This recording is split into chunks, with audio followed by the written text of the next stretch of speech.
आलेले आहेत, आपल्यासारखे सर्वसामान्य आहेत आणि महत्वाचं म्हणजे गोरगरिबांसाठी काहीतरी करण्याची तळमळ आहे. अशी नाहीत की आता निवडून दिले पुढच्या पंचवार्षिकला किंवा 8 वर्षानं 10 वर्षानं गावाकडे येणार. प्रत्येकाच्या सुखदुःखात येणारा हेमंतभैया तर एवढा चांगला माणूस आहे, तेलाला पैसे जरी नसतील तर कुणाकडे तर मागून घेणार, गाडीत तेल टाकणार, आणखी दुसऱ्या कुणाचंही काम असेल त्याला बरोबर घेणार, त्याचं काम करून देणार. अगदी मंत्रालयापर्यंत मुंबईपर्यंत त्या माणसाची ओळख आहे. पैसे नसतील पण ओळख चांगली, त्याचं काम होणार अशी माणसं आपल्या सोबत आहे. ज्योतिताईंच्याबद्दल बोलायचं झालं तर त्या तर धार्मिक आहे, तुम्हाला माहित आहे. त्यांना असं लबाड बोलताच येत नाही. आता बोलताना सुद्धा ते किती थरथरत होत्या, कापत होत्या. म्हणजे त्यांना काय नेता व्हायचा काहीच विषय नाही त्यांच्या डोक्यात. काय एक संधी चालून आल्या आणि आपल्याला चांगलं उमेदवार काम करणार मिळाले तर मागचं बोलायचं झालं तर जरा बोललं पण पाहिजे, कारण आपले त्यांना कळणार कधी. महत्वाचा विषय म्हणजे मागच्या वेळी जे उमेदवार दोन्ही निवडून गेले, पंचायत समितीचे असतील किंवा जिल्हा परिषद असतील, काय जवळजवळ 8 वर्ष झाली निवडणूक.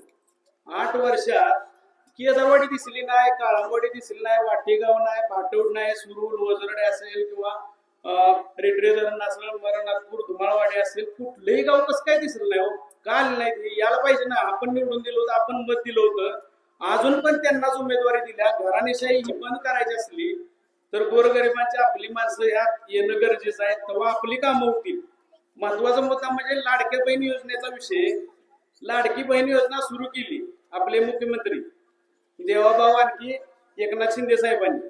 तर लाडक्या बहिणी योजनेच जेव्हा तिने पेपर वाचले की असा योजना सुरू करतायत, ही करतायत, सुरू झाली. 1-2 हप्ते झाले. 2 हप्ते गेल्यानंतर आपल्या याच मतदारसंघातील आमदारांनी किंवा त्यांच्या सगळ्या संघटनांनी यांनी कोर्टात आपल्या लाडक्या बहिणींना पैसे मिळू नये म्हणून त्यांनी केस दाखल केली की याचिका, तेच किंवा याचिका केस एकच आहे, याचिका दाखल केली की यांना पैसे मिळू नयेत.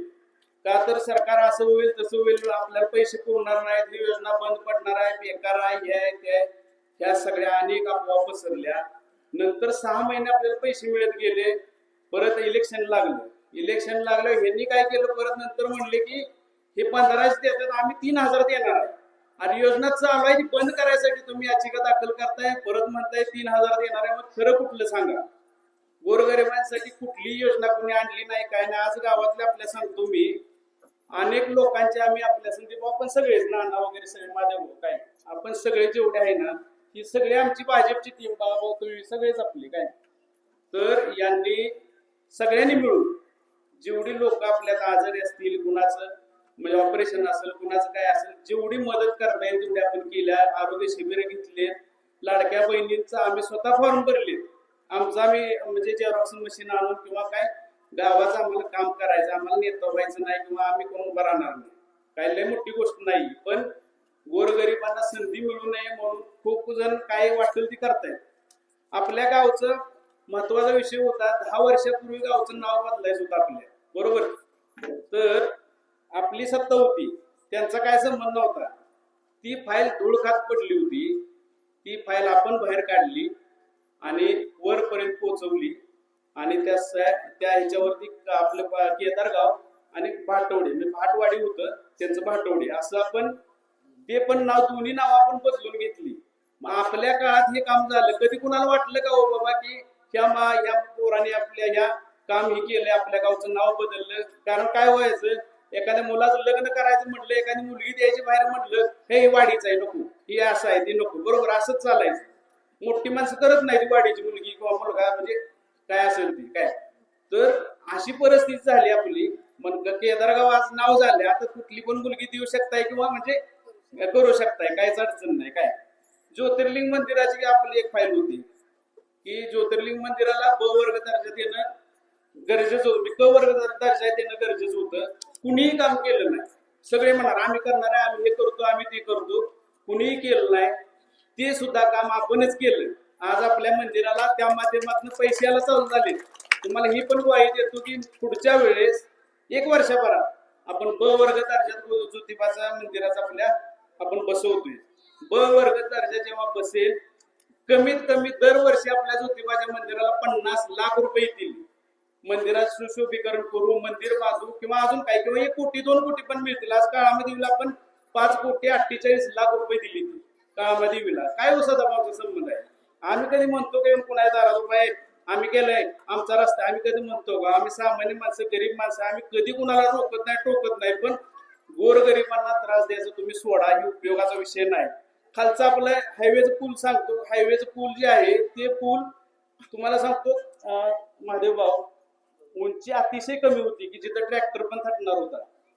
ते काम आपण धैर्यशील मानेंच्या प्रयत्नातनं ते उंची वाढवून घेतलं. आज पुलाखालनं आपल्या कसली जरी गाडी ट्रॉली ट्रॅक्टर गेलं तरी हे होतंय.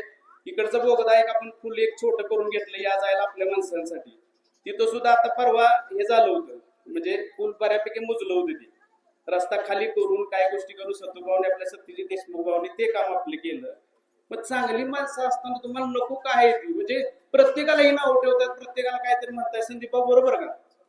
कधी आपल्याला म्हणजे आपण कधी म्हणतो का आपण हे काम केलं ते केलं? प्रत्येक वेळेस यांचंच ऐकायचं. बरं आम्ही कामं केली, नारळीने फोडायची, ही कुठली पद्धत आहे? आपल्या पाणी पुरवठा स्कीमला येवलेवाडीच्या सदाभाऊ निधी दिला होता, त्याचा नारळ यांनीच फोडला. 2 वर्षासाठी त्यांचं मध्ये सरकार आलं, काम आपण केलं, नारळ फोड हरकत नाही, फोडून देत. पण नेरल्यासाठी नवीन स्कीम आली होती, त्यात आपल्या केदारवाडी काळामवाडीसाठी 1.5 कोटी रुपये संदीप आले होते. ती 1.5 कोटी रुपये आपल्याला मिळून द्यायचं नाही, नेरले स्कीम होऊन द्यायचं नाही, कशाला कुचकी पाहुणा, बंद पाडलं काम ते. त्याच्यामुळे आज आपल्याला पाणी कमी मिळते. मी सांगतो इथून पुढच्या ह्याच्यात वाटेल झालं तरी पाणी ही आपल्या केदारवाला सगळ्यात मुबलक मिळेल, एवढी आम्ही सोय करणारच आहे. गप बसायच नाही, तुम्ही साथ द्या, फक्त आपल्या अंगाने द्या, संघ येऊ नका.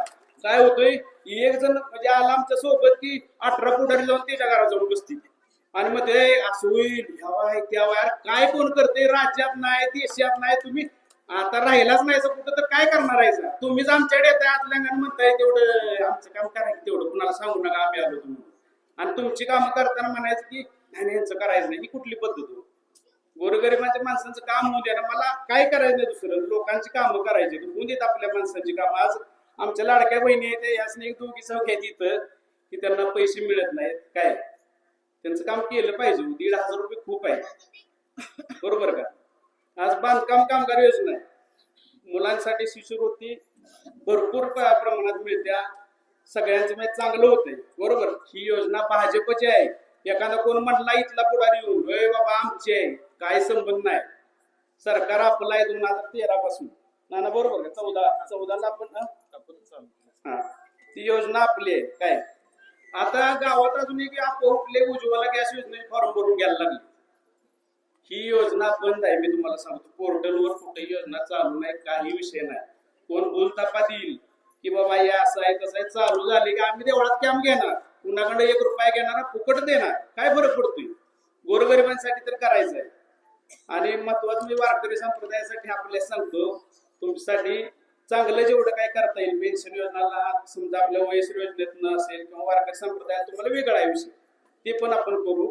गावातल्या लोकांचं जेवढं काय चांगलं करता येईल तेवढं करू. आणि माझं मत आहे, म्हणजे गावचा नागरिक म्हणून सांगतोय की गाव आपलं आहे, सगळ्यांनी एक राहूया, प्रत्येकाच्या कार्यक्रमाला जाऊया. माझं मत बघायचं, आता कार्यक्रम एखादा असला उद्घाटनाचा, आम्हाला बोलवून संदीप भाऊ आपण जातो, सगळी जातो की नाही? आपल्या कार्यक्रमाला काय दुखते, अडचण काय काय याचं नाही, म्हणजे आपला कार्यक्रम का नाही करायचा?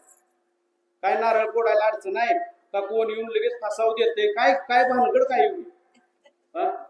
चुकीच आहे हो, याला पाहिजे. गोरगरिबांचं चांगलंच करतोय का वाईट करायला लावलं आपण? माझं मत आहे सगळ्यांनी एकत्र येऊन केलं पाहिजे, आपल्या गावासाठी आपण केलं पाहिजे. जी आपण कोण निवडून दिले त्यांनी पण आहे ना, गाव आपलं आहे, सगळी माणसं आपलं आहेत म्हणून केलं पाहिजे. मंदिरात सुद्धा वाटण्या झालेल्या आहेत, त्या बंद झाल्या पाहिजे. सगळ्या मंदिरात सगळे गावातील लोक आली पाहिजेत, म्हणजे माझं मत आहे वैयक्तिक. आणि आपली उमेदवार अशीच आहे की जसं आम्ही काम करतोय त्याच पद्धतीने आमच्या कितीतर पटीनं पुढचं काम करते. चांगली लोक आहेत आणि यांना निवडून द्या एवढं सांगतो. आणि जी आमची टीम आहे, अनिल असेल, गणेश असेल, जे आमचे जे सोबत आहेत, काय ही सवंगडी आमच्या असं आहे की नाही, 12 वाजता संदीप आपली टीम आहे अशी. कधी जरी बोलवलं तरी येतील, कधी बिचारे नाही म्हणत नाहीत, कधी म्हणणार नाहीत. महादेव बाबा असतील आपले, नाना आहेत, तुम्ही आहे, काय बाळाबाबा आहेत, कधी पण आपले महादेव बाबा आहेत इकडे. तर अशी माणसं आपण जोडूया, चांगलं काहीतरी करूया एवढंच सांगतो. आणि तुम्ही सगळे एवढ्या मोठ्या संख्येने उपस्थित झालात त्याबद्दल तुमचं मी सगळ्यांचा आभार व्यक्त करतो आणि हा कार्यक्रम संपला असं जाहीर करतो. जय हिंद, जय हिंद.